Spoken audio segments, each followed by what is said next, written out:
असं माझ्या लक्षात आलेलं आहे. परत प्रश्न विचारा.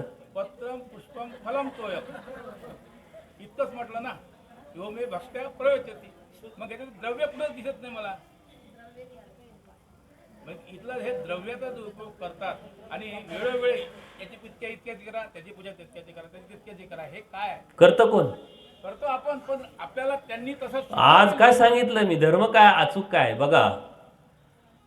देवाने तर सांगितलंय किती स्वीकारायचं किती नाकारायचं ही स्वतंत्रती मात्र आपली आहे. पैशाशिवाय चालत नाही हे 100% जरी खरं असलं तर गरज किती आहे हे बी आपण बघितलं पाहिजे, शोधलं पाहिजे. आणि ह्या बऱ्याच ज्या सिस्टम आलेल्या आहे आपल्या धर्मामध्ये, ह्या काहीतरी अनुषंगाने आलेल्या आहे. बघा आता विडे ठेवतो, कधी कोणी संशोधन केलं का विडे का ठेवतात? पूर्वी आश्रम आहे, पूर्वी स्थान आहे, ते कुठंतरी एकांतात असायचे. पुजारी वर्ग आहे ते सांभाळायचं. त्यांना 2 पैसे नाही भेटले तर त्या स्थानाचं संवर्धन ते स्वतः कसे राहतील, जीव स्वार्थी असतो, काहीतरी भेटावं म्हणून ते करत आले. आणि मग त्या अनुषंगाने विड्याची एक परंपरा सुरू झाली. आपण त्याच्या पलीकडे गेलोच नाही, त्याचा विचारच केला नाही. हे ठेवताय म्हणून ते ठेवताय, ते म्हणतात ठेवू ते ठेवतात, ठेवा विडे. आम्हाला तर खूप गमतीशीर अनुभव येतात. मी जाळीच्या देवाला गेलो, मी एक बाई आली, मी स्थान करायला गेलो, तेवढ्यात एक बाई आली, तिनं मोठे पिशवी भरूनच 5-6 विडे घेऊन आलेली होती. आता ओळख नाही काही नाही, परंतु ते बायांमध्ये एक सॉफ्ट असतं, सारे आपले काही टेन्शन नाही, स्नेहाळू असतात बाया. मी डोकं टेकवून चाल बाबा थांबा थांबा थांबा. म्हणजे काय विडे ठेवायचे? म्हणजे विडे तुझे आहे तू ठेव. नाही नाही तुमचा हात लावायचा आहे. म्हणजे चला असेल एखादा विडा ठेवून देऊ, काय हरकत आहे. आणि त्या पद्धतीनं त्यांनी तो विडा काढला, त्या ताईनी ठेवला, परत जायला लागलं, थांबा थांबा म्हणे दुसरा आहे. असे 5 विडे ठेवून घेतले. आता 5 विडे म्हटलं कशासाठी ठेवले? नाही म्हणे हे तिकडनं जा म्हणे, एक माझा, एक माझ्या मिस्टरांचा, एक मुलाचा, एक सुनाचा आणि एक नातूचा. म्हणलं घर कुटुंब तर एकच आहे, मग 5 वेगळे वेगळे असेल, माणसं वेगळे ना म्हटले. त्यांनी सांगितलं ते पहिल्यांदा विचारतील माझा विडा ठेवला का. तर हे त्याच्या पाठीमागचं कारण आहे का पैशाचं उत्पन्न व्हावं आणि त्या उत्पन्नातून ते चालावं, हा उद्देश आहे. बाकी दुसरा काहीच उद्देश नाही. तसं पाहायला गेलं तर विडे हे दृष्ट परासाठी ठेवावं लागतात. जर तुमचा अहेतुक भाव निर्माण झाला, मला फक्त देव व्हावे, विडा ठेवायची गरज काय? कारण देवाने काय सांगितलं, विडे ठेवा असं नाही सांगितलं. देवाने सांगितलं एक जन्म माझं दिजो, एक जन्म माझं दिजो, मा काय होईल ते पाहिजे. जन्म द्यायचा नाही. जन्म देणं म्हणजे काय? अहेतुक दास्य करणं म्हणजे जन्म देणं. वेच आवडीपूर्वक जी बी क्रिया करायची ते करणं म्हणजे जन्म देणं. ते मात्र आपण विसरून गेलोय. देवाने ते दृष्टातून सांगितलंय, दैसा दासीचा दैसा प्रतिरोतेचा. आपलेपणा आपल्याला वाटतच नाही. आपण म्हणून तुम्हाला सांगतो ना, आपण प्रपंचाची भक्ती करतोय, आपण परमेश्वराची भक्तीच करत नाही. प्रपंचासाठी सारं करतो याचा अर्थ प्रपंचाची भक्ती करतो. त्यातून पहिले बाहेर पडा. देवाला सांगितलं मगच तुमचा प्रपंच नीट होणार असं नाही आहे. तुम्ही कर्मवश तर जोडलेलाच आहे आणि तो परमेश्वर दयाळू माळू आहे. त्या देवाला सांगितल्यावरच कळेल असंही नाही आहे. तुम्ही त्या देवाचं होऊन राहा, तुमची पूर्ण जबाबदारी त्या परमेश्वराचीच आहे. निरावलंब निर्माण करा ना. पण तो भाव निर्माण होत नाही आपला, का तर ज्ञान नाही. त्याच्यामुळे पैशाचा हा विषय आहे. मग पूजा साधू संतांची त्याच उद्देशाने आली. पण किती गरज आहे किती गरज नाही आहे याचा विचार न करता त्याच्यामध्ये वैदिकता निर्माण झाली, ब्राह्मणत्व ही प्रवृत्ती निर्माण झाली, एक व्यवसायाच्या दृष्टिकोनातून याच्यामध्ये साऱ्या गोष्टी निर्माण झाल्या. आणि तुम्ही करतात म्हणून आम्ही घेतो. पण ज्याला गरज आहे त्याला नक्की करा. परंतु आता गरज ओळखायची कशी, हा प्रश्नच आहे ना. मी बोलत राहतो परंतु तुम्ही फक्त ऐकतात, बाकी काहीच करत. गरज किती आहे किती नाही आहे ही दृष्टी आपल्याकडे असलीच पाहिजे. तुमच्या मुलांनी, तुमच्या नातानी, तुमच्या नातीनी 10 रुपये मागितले, 100 रुपये मागितले, तुम्ही 50 प्रश्न विचारतात. 100 नाही 500 देते, पण कशासाठी पाहिजे सांग? पैसे का झाडाला लागले का? इथं तुमचा भाव आहे, श्रद्धा आहे, प्रेम आहे, आपलेपण आहे. इथं तो कंजूसी नसते तुमच्यासाठी. परंतु त्याच्या पाठीमागे तुमचा स्वार्थ असतो, आम्हाला काहीतरी गोमटं भेटावं म्हणून. तुम्ही काय प्रीतीनं करता काय, प्रेमाने करता काय? त्याच्यासाठी तुमचा भाव आहे, तिथं व्यवहार आला. साधू संतांना क्रिया करता कशासाठी करतात? प्रीतीचं आहे का, प्रेमाचं आहे का ते? नाही, गोमटं तुम्हाला भेटावं, स्वार्थ आहे त्याच्या पाठीमागं सुद्धा तुमचा. जेव्हा त्या स्वार्थाच्या पलीकडे जाल आणि प्रीतीनं कराल, ते परमेश्वरापर्यंत पोहोचेल आणि ती क्रिया तुम्हाला योग्यता देणार आहे. ती क्रिया तुम्हाला ज्ञानापर्यंत पोहोचवणार आहे, प्रेमापर्यंत पोहोचवणार आहे. तो भावच निर्माण होत नाही. आली परंपरा, यांनी केलं, त्यांनी केलं, त्यांनी केलं, त्यांनी केलं. बोधकथा कशासाठी सांगितली? चालले सारे आपण त्याच्याच पाठीमागं. त्याच्यामुळं असं काही नाही आहे, गरज आहे त्याला नक्की द्यावं. आता कितीतरी साधू संत मला भेटत राहतात, यूट्यूबवरती सत्संग ऐकतात, त्यांना पेन्शन आहे, रिटायर झालेले, 30-40 रुपये पेन्शन आहे, ATM कार्ड घरी ठेवलं आहे आणि इकडे बाबा फिरवतोय पूजा घेत. त्या कशाचा केला?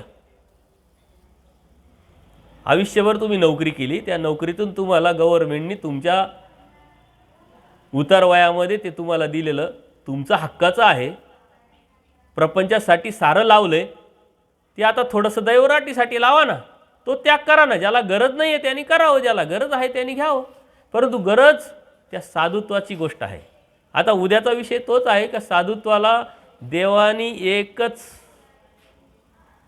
सूत्र सांगितलं, त्या सूत्रात जो बसेल तो तरुण जाईल. एकच सूत्र, खूप काही जास्त बापट प्रसार देवानी सांगितलंच नाही आहे. पूजनीय माईम भट विचारणारे अचूक होते आणि देव सांगणारे अचूकच होते, पण ती अचूकता आपल्याला शोधता आली पाहिजे. त्याच्यामुळे आपण त्या गोष्टी निर्माण केल्या का, कशासाठी निर्माण केल्या, किती गरज आहे हे बघून समजून उमजून या गोष्टी केल्या पाहिजे. आणि ह्या ज्या गोष्टी आहे याच्यासाठी डोळे उघडे ठेवणं, ज्ञानातून समजून घेणं, जाणून घेणं, तर त्या गोष्टी होतात, होऊ शकतात.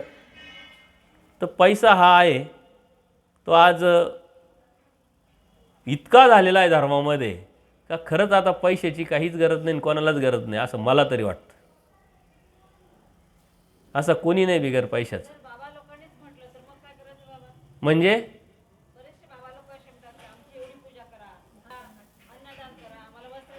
हे बघा, जो मागून घेतो तो साधूच नसतो. देवानी तर झोळी दिलेली आहे.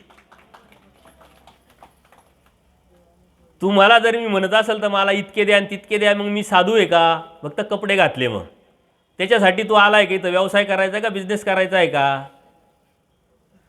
ती तुमची भावना आहे, ती तुमची प्रीती आहे, तुमचं आपलेपण आहे. तुम्ही द्याल. तुमची भावना काय देण्याची?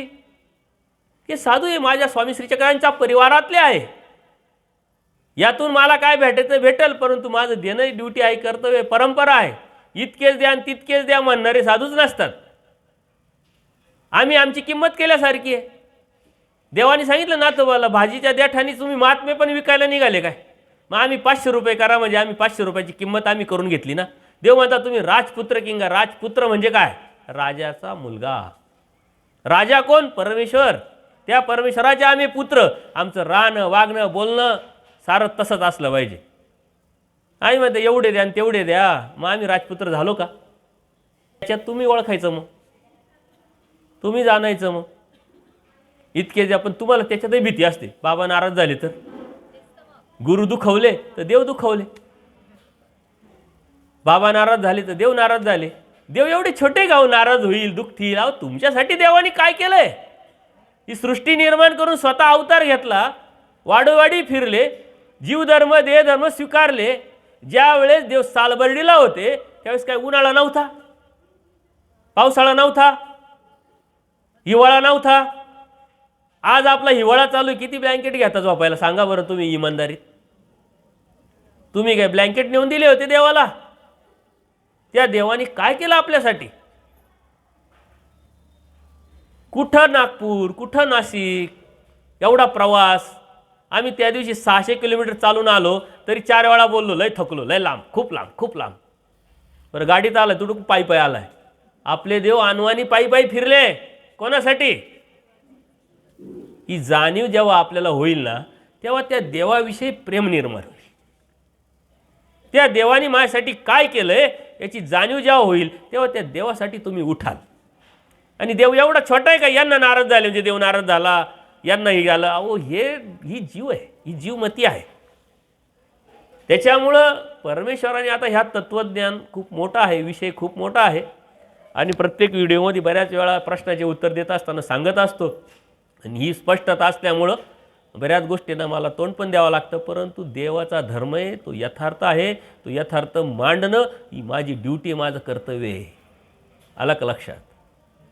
त्याच्यामुळं कोण काय म्हणतं मी सांगत राहतो. जेव्हा तुमच्या घरी कोणी साधू जर आले, त्यांचा पहिला प्रश्न काय आहे त्याच्यावरती तुम्ही त्याचं साधुत्व ओळखा. तुम्हाला त्यांनी विचारलं काय बरं आहे का, मुलाला नोकरी लागली का, पगार व्यवस्थित आहे का, बाकी व्यवस्थित आहे का, हा एक प्रश्न असतो. दुसरा कोणता प्रश्न असतो, काय चाललंय धार्मिकता, वाचन करता का, अभ्यास करता का, पाठी उठता का नाही, स्मरण करता की नाही, अहो तुम्ही भाग्यवान आहात, देवाने तुम्हाला बोध दिलाय, हा सांगणारा प्रश्न. हे दोन आहे. यातले कोणते योग्य वाटेल तुम्हाला? बुद्धी तुम्हाला दिली, डोळे तुम्हाला दिलेले, विचार करण्याची ताकद तुम्हाला दिलेली आहे परमेश्वराने. आम्ही तुम्हाला सांगतो कसं वागावं, कसं बोलावं, ते नियम आम्हाला नाही का लागू? त्या नियमात पहिले आम्ही बसायला पाहिजे. तेव्हा ती नैतिक जबाबदारी आमची होती तुम्हाला सांगण्याची. आम्ही काय विचारावं हे आमचंही कर्तव्य आहे.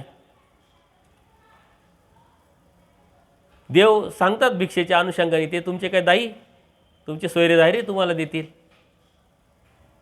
तुम्ही कोण आहात आमचे? स्वामी श्री चक्रांचा परिवार म्हणून तुम्ही काही सोयरेदारी नातेवाईक आहे, तुम्ही आम्हाला द्यावं. तुम्ही काय म्हणून देता? अहो तुमच्या संसारामध्ये, प्रपंचामध्ये खर्च करायचा तर 50 वेळा विचार करता तुम्ही. फ्रीज घ्यायचा तर 50 दुकाने फिरता, 2000 कमी करता, 5000 कमी करता, डिस्काउंट पाहता, स्कीम पाहता, करता की नाही? साडी आणायला जाता तर किती विचार करता, एवढीच द्या, तेवढीच द्या, तेवढीच द्या, खिटकिट किटकिट करून करून ती साडी आणता. तिथं पैसे वाचवता. इथे तो विचार केला पाहिजे. माझं दिल्याने जर तो साधक त्या साधनेवरून पडत असेल तर मी काय कमवलं? मला खरंच देव भेटेल का? पण आज ती गरज आहे विचार करण्याची. आजची परिस्थिती विचार करण्याची आहे. लक्षण, ते लक्षण ओळखण्याची ताकद आपल्यामध्ये विचाराने आली पाहिजे. देवाने तत्वज्ञान सांगितलेलं आहे. इतकेच द्यान, तितकेच द्यान, हेच द्यान, तेच द्या, ते साधूंचं कामच नाही आहे. ही ट्रस्ट आहे, या ट्रस्टीनं कार्यक्रम घेतला आहे. साधूंचं कार्यक्रम घेण्याचं कार्यक्रमच नाही आहे. त्यांनी कार्यक्रम घ्यावा ना आम्ही येऊन मार्गदर्शन करावं राजपुत्रासारखं. आम्हीच कार्यक्रम करतो, आम्हीच गोळा करतो, धान्य गोळा करतो, तेल आण, तूप आण, हे आण, ते आण, त्याच्यातून वाचून परत गाड्या भरतो, परत विकायला देतो. काय साधू आहे का? या प्रपंचासाठी तुम्हाला आहे म्हणतो, तुम्ही प्रपंचाची भक्ती करताय आणि आम्ही काय करतोय? मग या प्रपंचासाठीच आम्ही तडतोड करत असेल तर साधू तो कसला? मग त्याग कराच कसा? त्याला त्याग म्हणतात काय? तुम्ही सुधरा. नामधारक वासनिकांनी सुधारलं म्हणून मी तुम्हाला तो अभ्यास करा, वाचन करा, सूत्रपाठात जा. धर्म काय, तत्व, सिद्धांत, आचार, विचार प्रणाली काय हे समजून घ्या, जाणून घ्या. त्याच्यातही तुम्हाला लॉक लावलं. गुरुमुखीच घ्या, हेच करा, तेच करा, असंच बसा, तिकडंच बसा. आता तर हा महिना कोणता आहे? तुम्हाला फोन आले असतील. सात्विक महिना, दान करा, पंक्ती द्या. मग 11 महिने काय करायचं? काहीच नाही करायचं, फक्त ह्या महिन्यातच करायचं का? हा निव्वळ धर्माच्या नावाखालचा बिझनेस आहे. या बिझनेसला बळी पडू नका. धर्माला बळी पडा, परमेश्वराच्या तत्वज्ञानाला बळी पडा. परमेश्वरासाठी धर्म आहे तोच जोपासा. बाकी धर्म आपला, मी सांगत असतो की आपला धर्म पैशाचा आहे. पैसाच नाही लागत धर्मामध्ये. जिथं पैसा असेल तिथं धर्म कसा असेल? परंतु कितीतरी प्रश्न म्हणे, अहो आपल्या धर्मात मरणंसुद्धा अवघड झालं आहे म्हणे. का बरं? आमचे वडील वारले म्हणे, बाबांनी हट्टांनी 50,000च्या नुसत्यात आम्हाला त्या दशक्रियाच घालायला लावल्या. मरणंसुद्धा स्वस्त नाही राहिलं म्हटले, महाग झालं. आणि तो सिद्धांत आपला आहेच नाही. म्हणजे धर्माच्या नावाखाली तुम्हाला भ्रमवायचं काम आम्ही करतो, तुम्ही भ्रमताय. याचा अर्थ मूर्ख कोण झाले, आम्ही का तुम्ही? आणि मग तुम्ही त्यातून उठा. तुमचा शेजार, आता मी मूर्ख म्हटलं म्हणून तुम्ही सहन केलं, मान्य पण केलं, हो बाबा आम्ही. तुमच्या एखाद्या शेजारची बहीण नातेवाईक सख्या बहिणीने जर म्हटलं तू मूर्ख आहे तर त्याच्यावरून महिनाभर आपले भांडणं चालत आहे. बोलता बोलता आपले मिस्टर जर म्हटले तू मूर्ख तुला काही कळत नाही तर बस कार्यक्रमच झाला, मग इटिंग पंचायतच त्यांची. मान्य करत नाही आणि इथं मान्य पण करतात. आपण मूर्ख नाही, आपल्याला बोध दिलेला आहे, आपण नरदेहात आलेलो आहे, आपण हुशार आहे, प्रत्येक ठिकाणी आपण हुशारी वागतो. इथे हुशारीने राहा, कुशळतेने राहा, फसणार नाही, फसू नका, फसवणारे आपले नाही हे समजून चाला. आलं लक्षात? सर्वज्ञ श्री चक्रधर स्वामी की जय.